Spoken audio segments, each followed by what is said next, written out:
With Doubtnut, get instant video solutions to all your maths, physics, chemistry, and biology doubts. Just click the image of the question, crop the question, and get instant video solution. Download Doubtnut app today.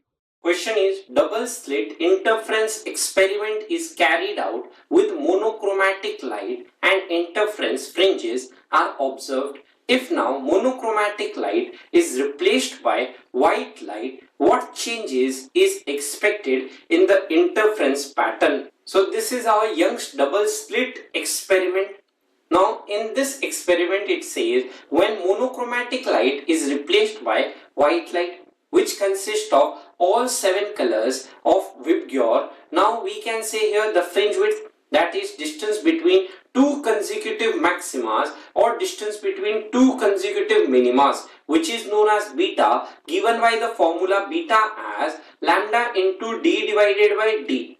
Now we can say here this distance between the source and the screen, capital D, and the distance between the two slits, that is small d, will remain unchanged. So here we can see beta is proportional to lambda.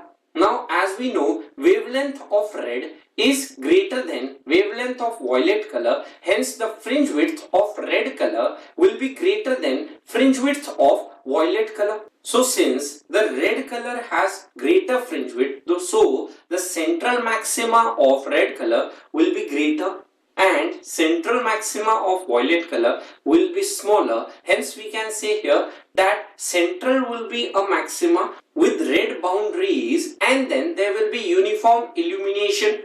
So we can see here a few colored fringes are observed on either side of central white fringe. Then whole of the illumination will be uniform illumination.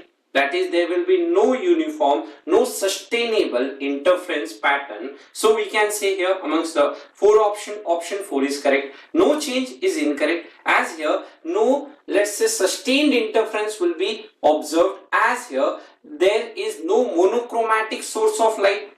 Different wavelength of light will produce different maxima and minima at the same point. So no sustained interference is observed. Pattern disappears is also incorrect. Here we can see central point will be maxima with red color boundaries and then there will be uniform pattern. White and dark fringes are observed throughout. Here we can see at the same point of interference there will be, let's say, maxima of red color whereas minima of blue color. So here they will be superposed and we can say here no, let's say, interference will be observed in that case. Hence option 4 is the correct answer. So 4 is our answer.